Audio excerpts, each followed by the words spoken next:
Broken Brain is sponsored by Give It Derm, excellent and 100% natural skincare products. Go to www.giveaderm.com. Make sure to use the code Broken Brain at checkout for a 10% discount. The Broken Brain.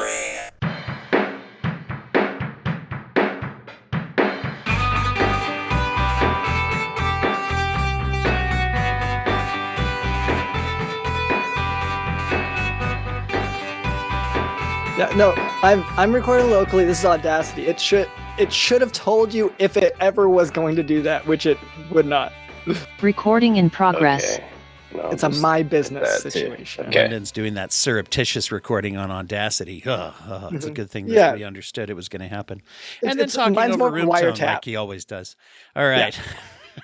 Welcome, everybody, back to another fine episode of The Broken Brain. This is me, Dwight, your host and therapist in the room for this session of wonderfulness and great additions to joy in your life. That's a tall order, but I think we're up to it. I am really, really grateful to be joined. First of all, Dr. London Smith of the Jock Doc Podcast is my co-host for today. Hi, London. How are you? Hello, good to be here. Good to have you. Hailing from the beautiful state of Texas, you're back from your European whirlwind tour. Yeah, my voyage. Yes, mostly not by sea, but you know. But you're back, so you flew. Yeah. Boy, are Yeah, your arms tired. Anyway. Yeah, realize the amount of implication in the word voyage. Never. Okay. Well, that one. Whew, okay, I took myself on one just now. Okay, Well, good. you're back now here in this room. More or less. Okay. All right. Yes. And we're so happy to welcome the guest who I've been super excited to talk to as we've been going back and forth to set the times, and we finally got it. And welcome to the show, Paul Morissey. Hey, thank you guys so much for having me. Yeah, it's been mine has mostly been an air, but it was, I think I was in New Hampshire, Florida, Mexico, Toronto, and I'm actually in Toronto right now, and I'm doing a Canadian tour. So I do Toronto, Ottawa, and Montreal the next 2.5 weeks. So I'm just starting now. So you got me fresh. So and Paul, of course, is a professional comedian. And I'm going to let you give everybody some of your own background, but you've been doing lots of things for a long time. I was watching some of your appearances on the Tonight Show and how you've done, different things in different places that people will have heard of. So, I mean, you can tell people a little bit about who you are and where you're coming from. Oh, thanks so much. Well, actually, Letterman was my dream. Okay. A Tonight Show, I think, right? Or did you? I said Tonight Show, but there's so many of them that I use that as an umbrella without. Yeah, Yeah. Growing up, the whole reason I took this weird route was because I love David Letterman, and I knew that he started as a weatherman in Indianapolis, and he actually got fired because he said there's going to be hail the size of canned hams in Muncie, Indiana. That's what he actually got fired for. And so because they weren't that big, or what? Just yeah, it was too just the dimensions were just so goofing off. around, like you couldn't do that as a weather guy. That's I expected something much more blue. People taking that too seriously. Well, it's just and I'm from upstate New York, which is kind of very, I would say serious but dry kind of place. Like as far as being a comedian goes, that's like saying you wanted to be a wizard or something. It's like, okay, you can play around and do that, but you have to have a real job. Like you can tell jokes, but you got to be the mailman and deliver mail. That's not like the one thing that you can do. And so, I just grew up in a small town and I played basketball. My dad was a gym teacher. And I ended up playing college basketball and then got into sports broadcasting through that. And then through the sports broadcasting, that got me in front of a camera. I was never a performer, never comfortable speaking in front of people. The sports actually got me in front of the biggest crowds I'd ever been in front of. And so that's what's interesting about, the psychology. I know you had a lot of sports people on too. And so, just I'm only 5'9", so I played college basketball. So I was pretty much against the odds there. And then, actually, to be honest with you, in sports broadcasting, that's probably the least odds that you ever have, because there's only 200 markets in the whole country. There's 2 sports guys. So you're looking at less than 1,000 people doing this job. And so I think that's even more rare than comedy, and I think it's like less than 1% of high school players playing college. So a lot of these, fields that I'm picking are very, very slim to none odds. So either I'm really stupid, or I kind of believe in myself, or at least I don't mind failing. I think that's one of the things too that you can talk about on the mental side, is that you don't have to be afraid to fail, especially, in sports like baseball, where you're failing 70% of the time if you're a Hall of Famer, or, in comedy, when you're trying, maybe 1 out of 10 jokes is going to stay in your act. So, even if you're amazing. So it's I think the mental part of doing a lot of these careers is what keeps people from, I'll just do, because I did the same thing too. Even when I started doing comedy, and my backup plan was I was going to be a teacher. I got my master's in education. And so I think everyone plans for like a safe thing, because mentally it feels like that's the secure place, when in reality, that's the worst place you want to be, because you're not doing what you really want to be doing. So I would rather have a doctor or a teacher who really loves doing that than somebody who's doing it as a fallback plan and want to be an artist or something, So, so basically, I got into comedy through those kind of things, and I was very funny on the news, like SNL Weekend Update. I would say I'm very influenced by Norm Macdonald and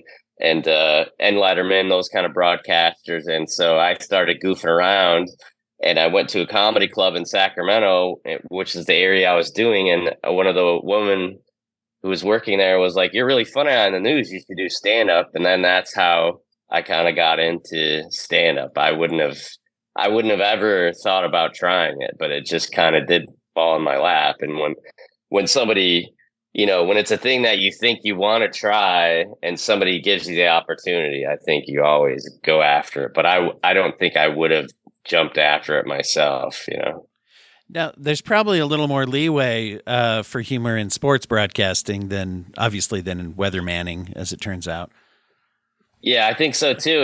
And to be honest, like, I did take sports very seriously, and I loved basketball, which was the funny part, because everyone that I was working with was like, "We can tell you like basketball," because whenever you're doing, like, I remember the owner of the station used to have me do like racquetball highlights of his friends at like some YMCA, and I was just like showing the guys drinking beer in between the games. I was making fun of the whole thing, because I just thought it was stupid.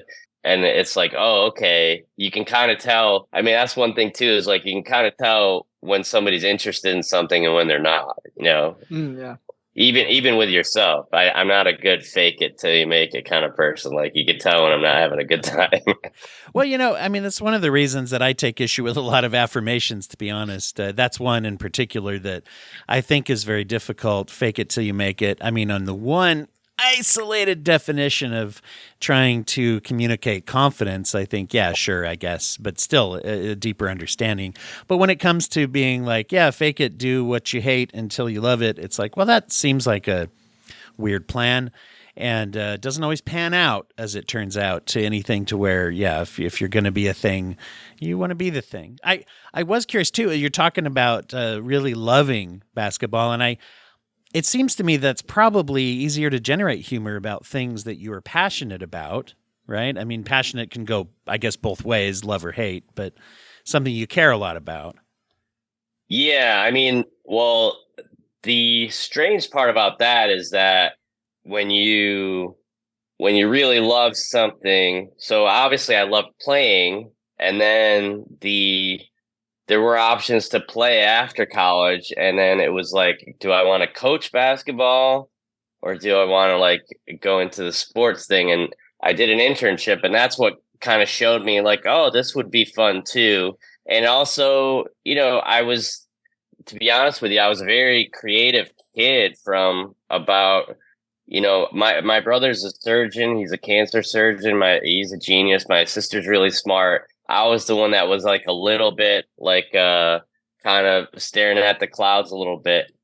And it was like third grade, I guess they had some kind of like IQ or some weird kind of like creative test. And I got put in this like I don't know what they would call it, like gifted something, like, hey, his grades aren't that great, but he seems to be creative. So we got to go to museums and see a lot of stuff. And so I started writing plays, and my handwriting was so bad that my teacher would type up these plays, and they were just little like, Labyrinth, Meet a Monster kind of stuff, but we would act them out in like third and fourth grade. And, I was doing pastel drawings that I couldn't even do now, I don't think. So I was very creative, like before sports. And then when basketball kind of came in, that was all I did. And so from that period until after I finished playing in college, even my last semester, my independent study was a creative writing thing. And I wrote 10 short stories. And I had never written anything from like fifth grade until my senior year of college. So I knew there was like a creative part there. And I think if I stayed just with sports and basketball, I was never gonna creatively, sometimes basketball, dribbling and moving stuff, that it is a great for your imagination, and you can come up with different things. But I just feel like with stories and character and dialogue, it was something that was waiting to get out of me. Well, I love hearing, by the way, about absolutely. But I mean, it sounds like they really tried to meet the needs of the students that they had instead of forcing you into a box. At least that's what it sounds like, if I'm interpreting your school experience correctly. Which is not always the case. I know a lot of people that get into the arts almost because they weren't there. I mean, and some people who avoid the arts, I guess, always because they weren't nurtured at all about creativity. So that's interesting. It sounds like that was an important experience for you. Yeah. I mean, my mom was she's a retired nurse, and she was like an artist. She could draw, Mickey Mouse and all these cartoons and stuff. And it was just something she did for fun. It was never like a pursuit. Even now, she's, I do jokes. One of the things I was mentioning, I have an album that just came out. It's called Ice Cream Versus Everything, which kind of sets the tone of my comedy, because it's very, a lot of my stuff is very silly and observational. I talk a lot about food and my kind of approach to comedy is like letting people escape for an hour instead of like, let's work through all the problems we all have, which I know is, there's a validity to both of those approaches. But whenever I would see comedy, I kind of like the escapism of it, or the silliness of it, which sometimes doesn't get as much credit as, even the Academy Award. The comedy movies never win anything. It's got to be a serious or something that's supposed to change your life. And I think comedy's changed my life more than anything. So. Yeah. Definitely. I feel the same way. I know whenever I've been writing stand-up for like roughly a year-ish. And before I started writing, I would go to the local open mics in Dallas. And one of the things that I observed right away, for one thing, it's very sad. People are throwing themselves at it generally, whether they know how to write or not. But so often it is people just trying to be dark and gritty from the very start. And whereas I lean more towards the what I think of as like improv brain, the silly stuff. And then you try to refine it into proper stand-up. That whole, I don't know, there's a concept of, people trying to confront societal issues or become very sexual in their approach with the jokes. But I've liked your comedy in that. Yeah, you like remember before we started this, you mentioned Gak thanks. again, like similar, and like I'm told it's more challenging, but it's certainly what I gravitate towards as well. Keeping it a little cleaner, but still like it's obviously very relatable because it's what we all experience, and like you said, escapism. Yeah, there's a funny thing. Even in there was one, I think it was an improv class, or it was actually, I did like a solo show. It was actually based on when I was talking about the sports earlier. Part of my job at the TV station, I had to cover news 2 days a week, and I was terrible at that. And basically, like, you had to be your own producer and come up with like 4 stories a week. And I was I was at this bureau in Chico, California, which is in the middle of nowhere. And it's like, do you want me to cause a car accident? Like, nothing is going to happen here. And so I basically just started doing like Daily Show kind of stories at a real station, just going to the mall and doing man on the street stuff and making fun of people. And, I think a lot of, I got promoted to sports anchor just because they didn't want me doing those news stories anymore, to be honest with you. Because I was getting people. I remember we had the guy from the movie Airplane, Robert Hayes, which I love that movie. And I think I've never had fish because of that movie, because I watched that when I was a little kid and everyone got sick from the fish on the plane. But he had like a recycling business. It was supposed to be just a regular news story. And I'm just like doing, lines from Airplane. We're using clips from the movie, which is like completely illegal.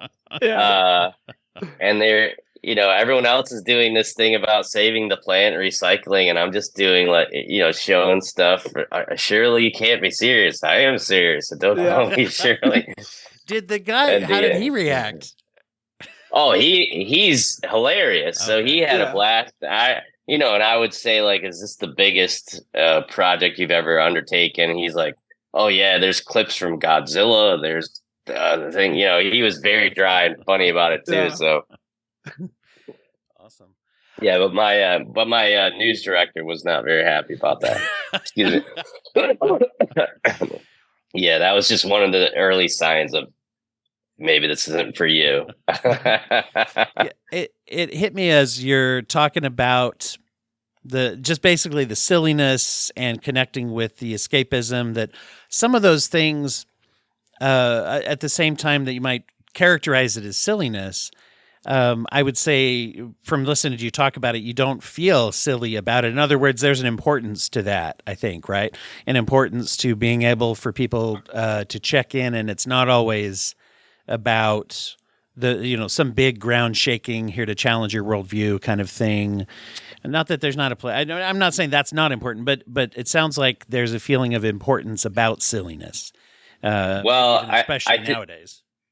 Yeah, I think it came in later on, because I think initially comedy is very selfish pursuit. It's, you kind of want to show that you can do this and I'm funny, and there's no feeling that you're going to make it in the beginning. It's just, I think you're kind of doing it because you like doing it and you feel like, I don't know if that's, how he feels, but, that most people just end up doing comedy, especially if they're not ultimately like, because we were just talking about how, there's kids now, they're in improv classes and, middle school and all this kind of stuff. And we never had any of those outlets. So I know kids that are like, I got an improv class today. It's like, are you kidding me? You're complaining about that? Like, so, so for me, the escapism part was to lighten the mood. So, my mom being an oncology nurse, my brother doing cancer surgery, that's a pretty heavy side of the family. And so, like, to cheer my mom up even, or, she's a very happy person for that. She's perfect for what she did, and she's changed people's lives as well. And, but to me, I remember she worked like in an old folks home, and we'd go visit people. And then the next time we come by, they weren't there. So I thought people went to the hospital to die, So that's what I was like, so that freaked me out. So I was so scared of anything medical wise for a long time. And then it was during like the last, I would say about 10 years ago, I started doing, there was these cancer support community shows, and it was for people going through treatments and just helping them, like, it's just like a community center to help cancer patients. And they did shows on Monday nights at 5:00, which, just looking at it from the outside, you're like, oh, this is the worst gig of all time. Like people with cancer at Monday at 5 at not even a real comedy club, just a room. And I got to tell you, it changed my life. I'm not even underestimating this. It's, there's 40, 50 people there. They were amazing. I didn't think about like, what jokes I'm working on or what I'm going to, I was just like, what is going to make these people happy? Like I'm cheering these people up, and this changed me because it's helping them. And so that was like a real groundbreaker for me because, at that point it was very kind of a selfish thing. And this is a thing where it's like, oh, I am actually helping people. Cause my mom always said that too. She's like, cheering people up, that, especially state of mind when you're going through illness or you're going through, any kind of like depression or something, people tell you that, oh, I really needed that today. Or when they come to your show, they're like, oh, I really needed a laugh. It's been a rough week. And I always kind of blew that off a little bit, but it was when those shows kind of happened. And then I got kind of sick of doing these, I would do New Year's Eve at some club and everybody would be so drunk. And then there's one year I did a New Year's Eve at a rehab in Portland, Oregon for like, 150 people that were either just starting rehab or had been in it for a month. And it was in a church, and you're just like, how is this going to work? And it was, again, same experience, amazing and life-changing for me. And wow, I'm really helping these people. And so, so those all kind of meant more to me than any of those comedy club shows where I'm working on this new joke that I love, which, I love the creative process, but there are moments where you can see like, oh, this is leading me towards something. So, from those, kind of initial shows, I started going like, well, maybe I had the opportunity to go to Switzerland and Asia and a bunch of different places. And so that also meant the same to me, because I was like, oh, I can make somebody in Vietnam laugh at this mattress joke that I made in my basement, in upstate New York. And so that made it feel a little bit bigger at some point. And I know that sounds like a loftier thing, but it really did make a difference. And so the long way of answering your question is, it definitely, I think, it's, I used to take that very lightly when people would be like, oh, you really helped me today, or that I needed that laugh. I can tell when they mean it now, Yeah. Well, I find that when I've known people and worked with people who have chronic pain conditions, or if they have, terminal conditions, or if they're going through entering sobriety, just some really serious times in their life, one of the things that's the hardest is feeling like people treat me as a normal person, right? And what's more normal than jokes and laughter? I mean, everybody wants to laugh, and everybody likes to be funny and be around funny moments and funny people, right? And so I think that I also think that nowadays, and I'd be interested to see what both you guys think of this. I feel like even just in the media and the entertainment that we consume, we've gotten so into the darkened, cynical kind of thing where Superman's evil and he's going to kill you and whatever. And whatever, not to down that, whatever. But I think that we've gotten such a glut of that there's a lot of value that people have in, let's say, sincerity. You could say wholesomeness. I know that has all kinds of different subjective meanings, but I think of it as sincerity, of like, it's not, and to me being silly you're really being vulnerable because it's like, hey, I'm just being up here playing. I'm being up here and being silly. Hard work to actually make it funny and all that. But it's even more vulnerable, I think, in a way. So anyway, just that sincerity, I think, is something people value nowadays. I don't know. I'm interested to see what you guys think about that. I know. Yeah, I'll let him talk because I've been talking too much. So yeah, let me know what you think. Very good. Well, I mean, just to contrast a little bit from stand-up versus improv in terms of once again, these are two separate areas of my brain that I lean sort of one way or another and use one to build the other sometimes. So the way I divide it is improv has the vulnerability of you go up there and you don't necessarily have anything, especially if you're doing stand-up, then that's a lot of times that's the crowd work aspect. You ask a question, you don't know what the audience is going to say. And then that whenever I think of the sort of the art of stand-up, it's they'll say something and you try to make a human connection in that moment. And that is the ultimate vulnerability and sincerity, I would think, to that.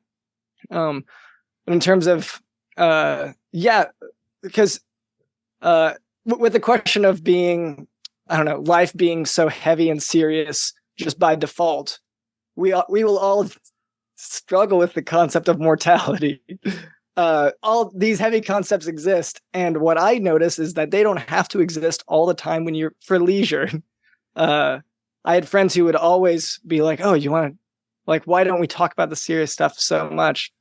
And often I'm like, I'm gonna have to, I was working clinically at the time. I was practicing medicine, and they'd be like, "Why don't you want to talk about this?" Well, it's already there. That's the default thing. You already have to deal with that no matter what.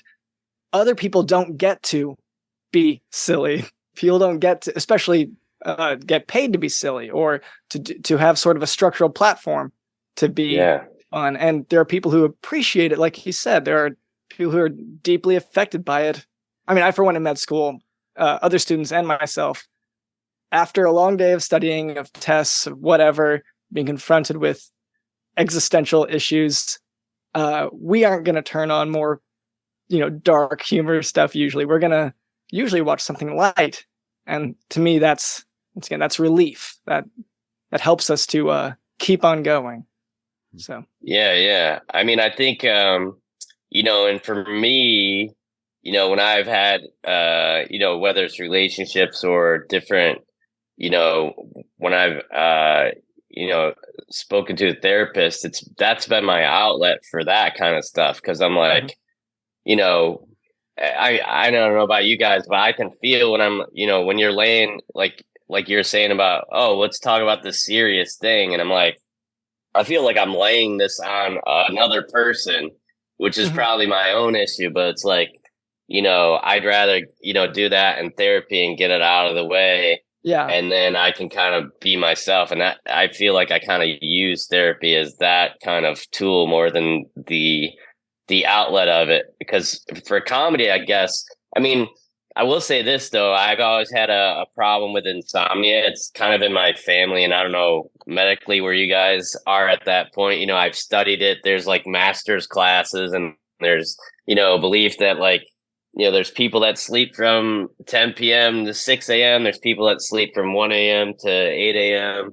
It's like in your genetic, I've read all kinds of stuff, but it's just the fact that me and my mom are both insomniacs, and I think my dad and my brother are on the other way, but I've always kind of fought against it. And then, even in society, like, oh, you got to get to sleep. You can't stay up late, it's, and it puts this pressure on you.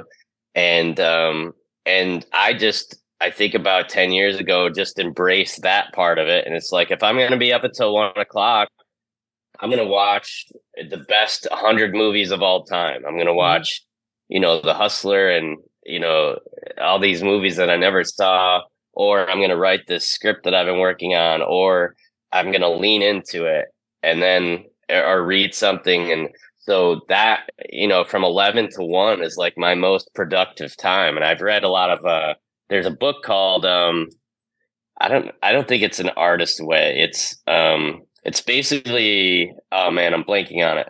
but it's Mason Curie is the author, and it's basically every artist and what their creative process was. So like, Van Gogh, did he get up and drink coffee for an hour? Did he work for 2 hours? I mean, it's really laid out to like the craziest stuff, like Lautrec, the short artist, the guy who did all the posters for Moulin Rouge. He would just hang out at bars all night and drink absinthe and work in the morning. And so they lay out like every crazy artist schedule. And I've read books like that, but I'm interested to see what you guys think of like insomnia or that creative process.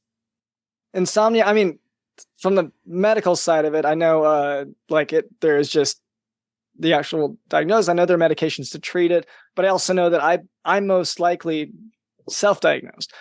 So I never trust my own self-diagnosis, but they tell you to do that in medical school, right? They have a whole course on how you should self-diagnose, right? I think. Yeah. They're like, hey, you're all in your 20s. You're all excited to be scared of whatever you're reading about. So go ahead and diagnose yourself with everything. That's a great habit. And you know the least now that you will over the next few years, right? So good timing. Yeah. Go ahead. Yeah. So delayed circadian rhythm disorder is something I probably have. Instead of getting tired at 10 or midnight, I'm always 2, 3 a.m. And I like even working a regular schedule. I always felt like I was playing catch up on the weekends. So that I understand. Anxiety, I also definitely deal with that. And as you said, it's a thing where I try to, I'm staying up later. I have this anxiety. Can I channel it into something constructively?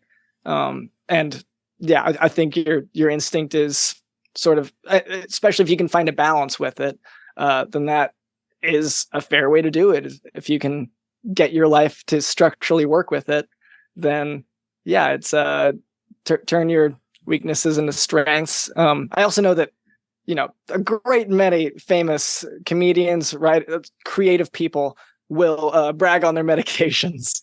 So it's not, that's also not a weakness at all. These days, fortunately, it's been very normalized. The stigma's maybe not entirely gone, but a lot lifted. So they'll all, give straight up shout outs to their medications sometimes on stage, which I think is great. It's, no worries there. Well, that openness too. I that's one of the things I think is helpful. I kind of half prescribe, half, comedy as an intervention for a lot of the people I work with, especially those that do talk about, mental health and those things. And also those, to be honest, that's one of the things I like about just, and about the style that you have, Paul, which is just you write jokes. And nowadays there's a lot of stories and things that people tell, which are very good. And once again, even some of that dark confrontational stuff. But if you don't actually have a joke in there, it's just not as funny. It seems rudimentary to someone like me. I'm outside the industry though. But, actually having that. I was curious about, you mentioned a lot of things that have come up are the social expectations. And I wonder sometimes even with insomnia and other things, how much of those things are about when we think we're supposed to sleep or what we think we're supposed to do for a living. And I know both you had talked about it, Paul, and I know, Linda, when you were on the show before, you've talked about having to have a backup. And both of you, it's interesting, both of you pursued quite a specialized backup too, master's education, medical doctorate, like things that require like, I'm in, this is a whole thing that I'm doing. But anyway, so I guess, I do wonder about that, of what role does it play? When am I supposed to sleep? How am I supposed to think about things? What job am I allowed to have that's non-arts based or whatever?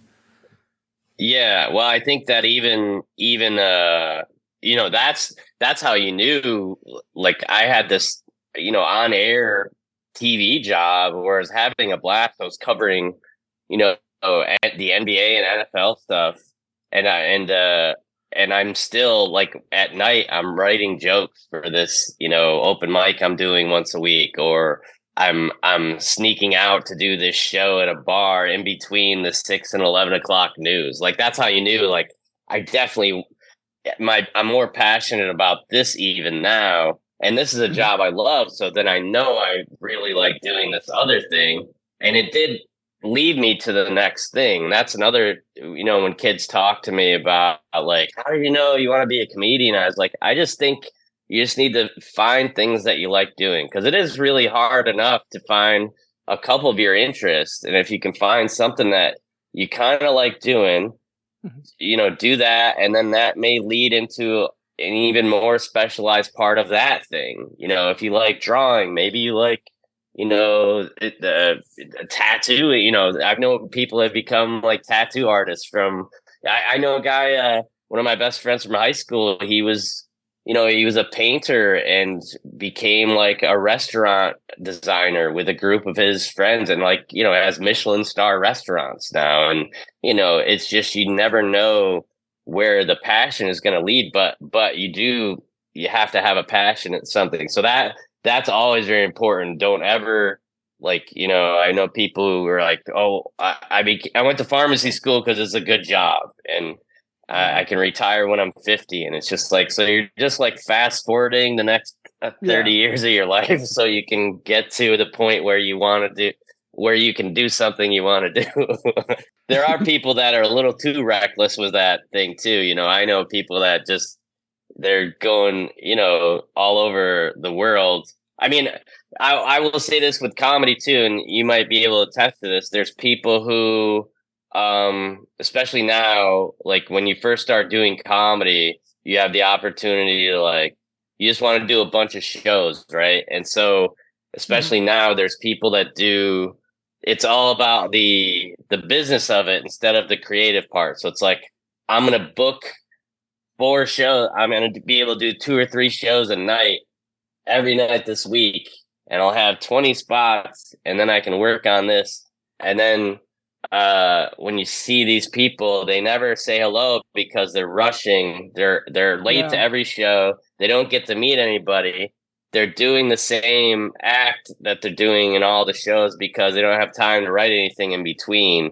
And so part of the process is really concentrating on the show, really embracing the suck of it when it doesn't go well, and like forcing yourself to like, what do I need to fix, and why am I not doing, there's a point of overanalyzation, but then there's also like just doing the comedy part. It's like going to the gym 4 times a day, and when you don't really need, like, if you were more productive with your workout and planned it better, instead of just going blindly into like, I'm just going to do this thing until I burn out almost. So there's a bunch of different approaches to that, I guess. Interesting.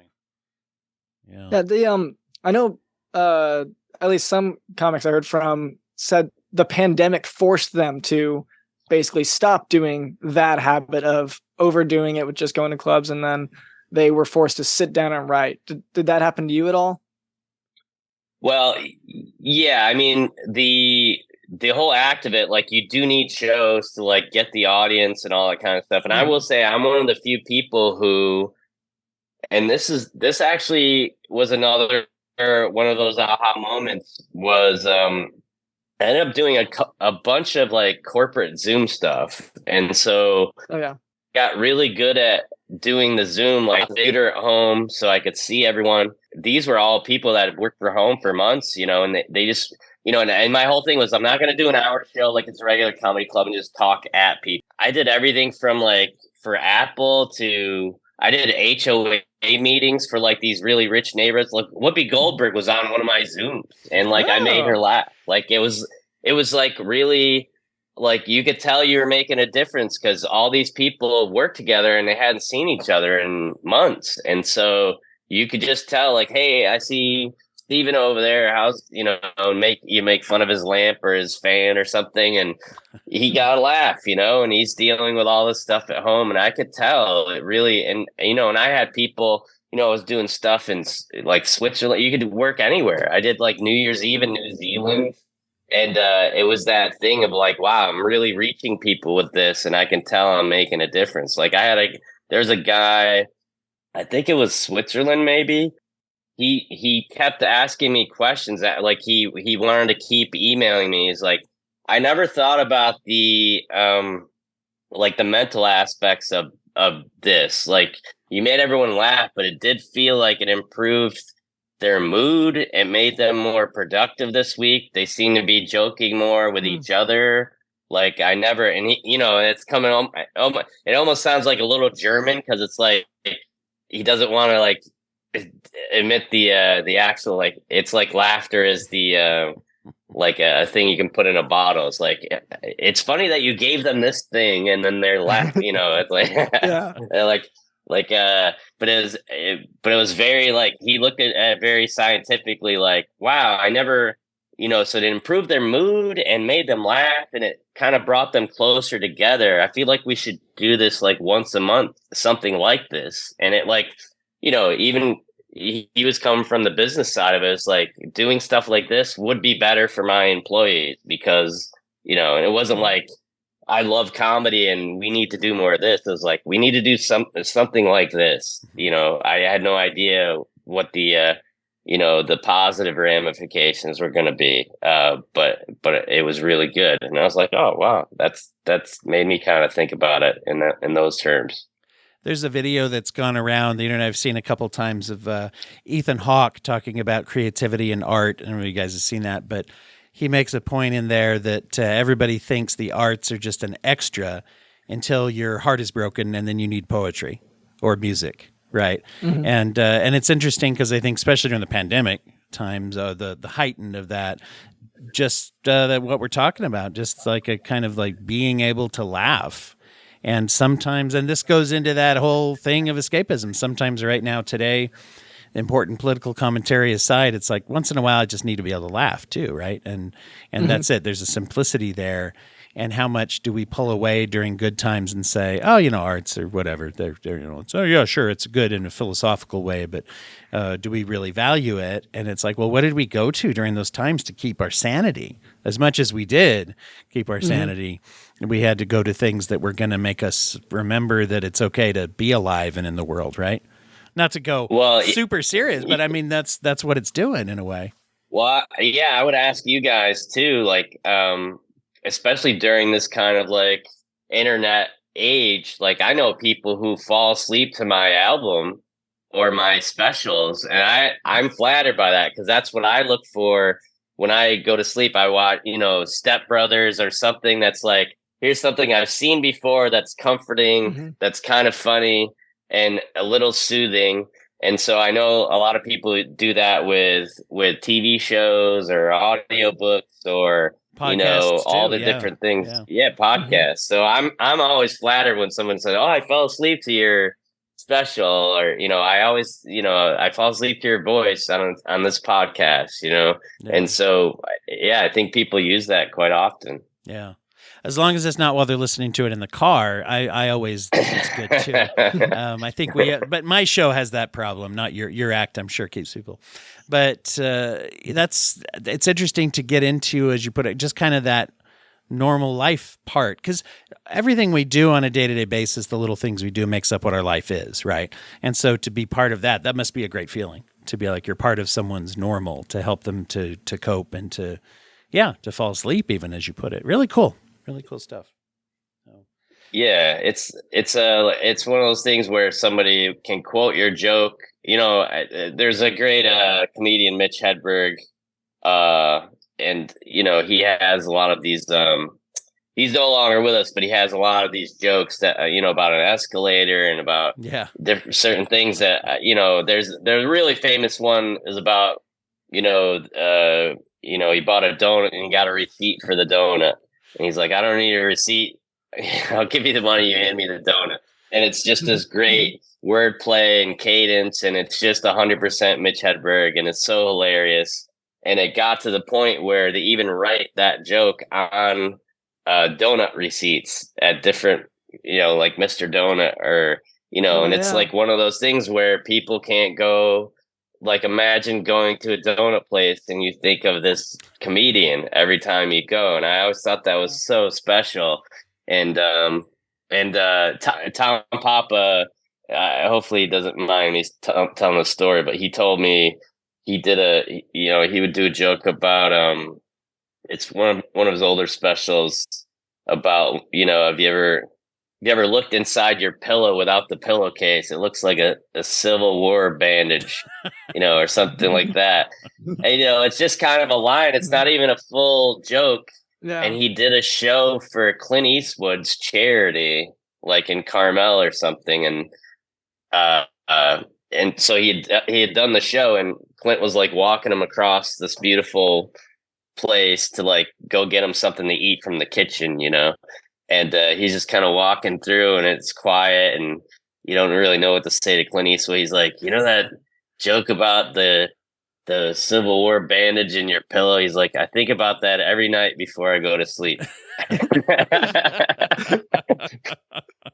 I was like, what an amazing thing to give to somebody that you make them laugh right before they go to bed. So I think that's like, I'm reaching for something like that, maybe. But it would be something silly like that, a donut or something.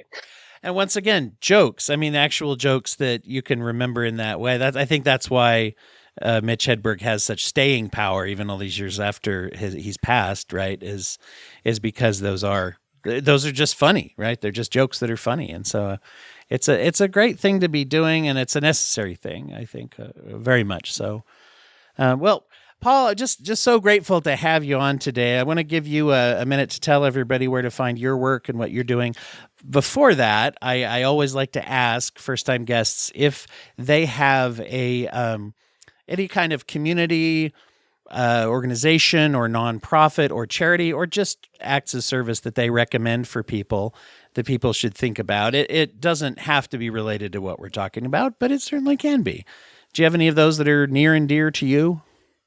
Oh, well, like I said, I'm a big, my mom, it's so funny that all of these things seem connected, but my mom went from, elderly care to, she became an oncology nurse. And then my brother, he went to college in New York, at Columbia, and then ended up working at Sloan Kettering, like during the summers, became a cancer surgeon.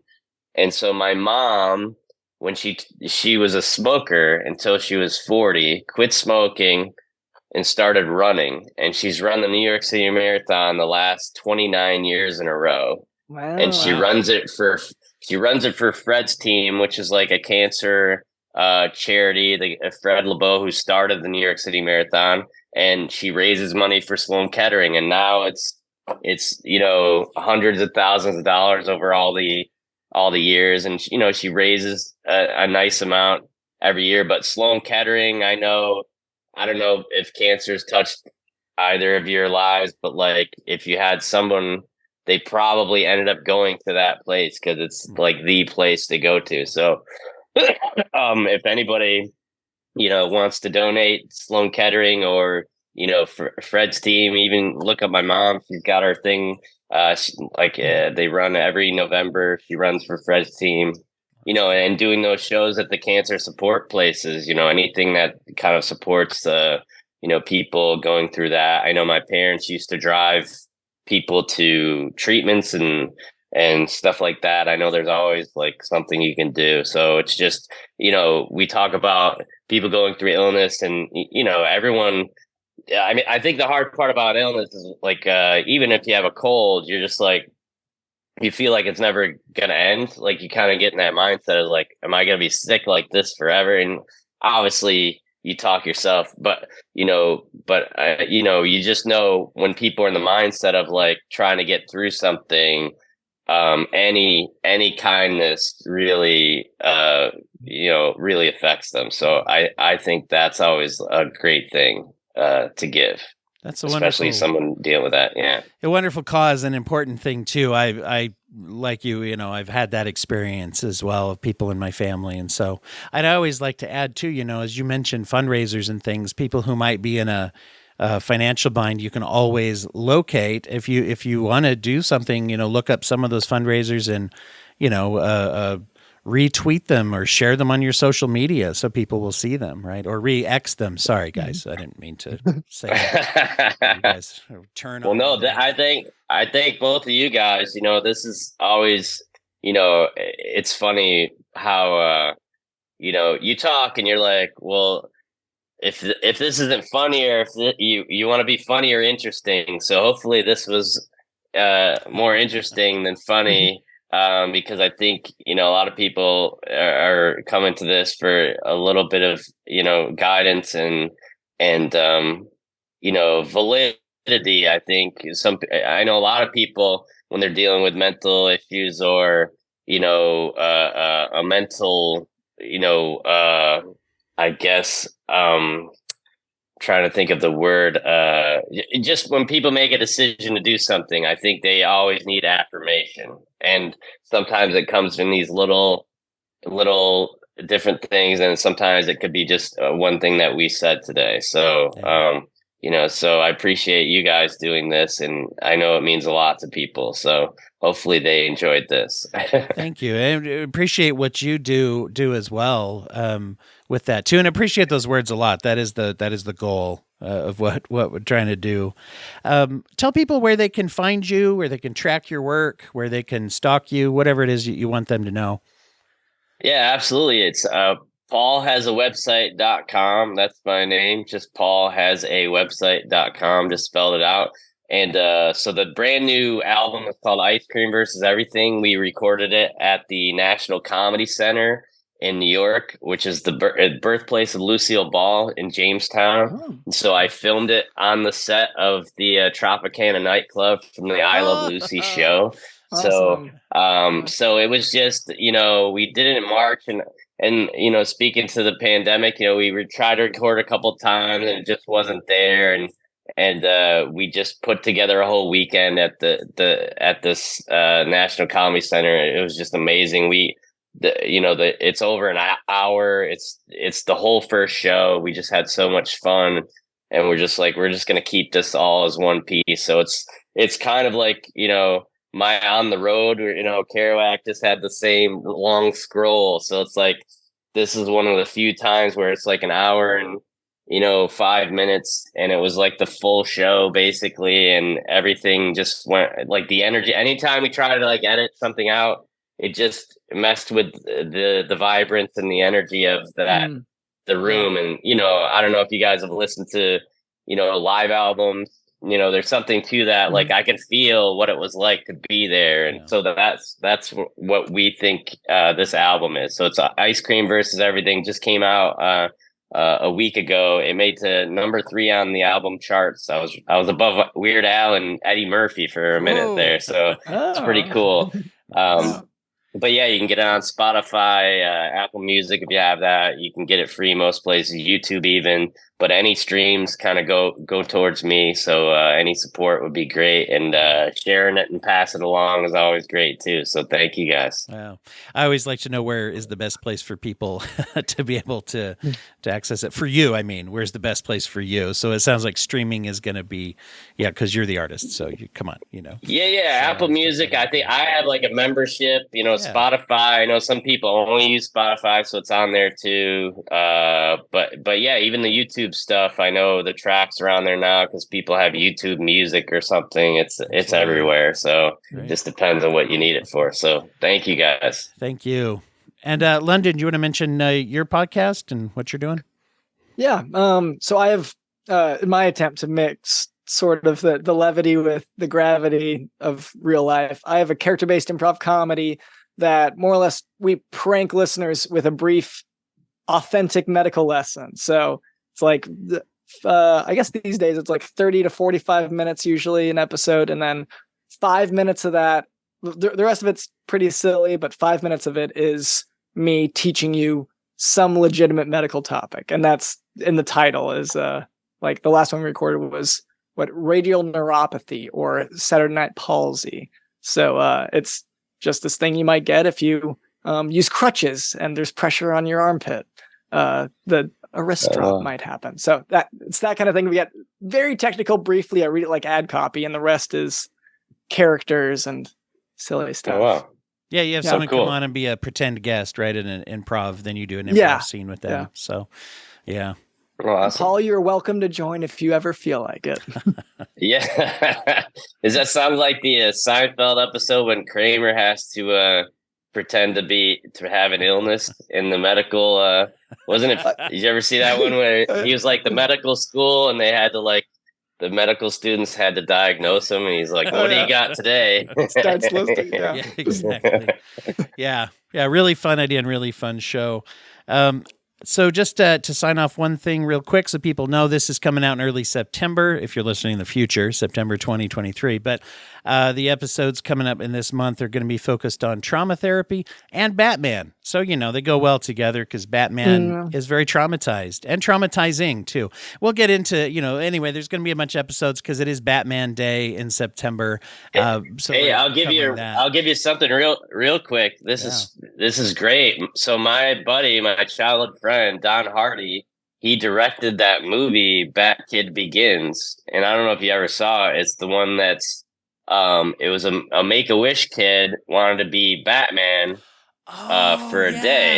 Yeah. And so they turned San Francisco into Gotham City, and they got like all these like famous people. They even had Obama call the kid on the phone and got a real Batmobile. Awesome. And so he covered it as like a regular news story, but then he made a full length. I think it's on Netflix now. But yeah, so just so you know, those do combine more than you would think. So that's amazing. So that's fun. So there'll be some of that coming out. Watch the Instagram too. We're trying to get a little series going this month where I'm going to be pulling an internship at Arkham Asylum, so everybody can check in for a few seconds of fun silliness, but also talking about diagnostic process as well. So that's my attempt to blend. So we're all blending, right? We're all blending fun and seriousness. Cool. So. Well, Paul, thank you so much again. And London, also, thanks for co-hosting today. Yeah. Appreciate you guys. You guys have thank you guys. Both of you. Thanks so much. Yeah, you too.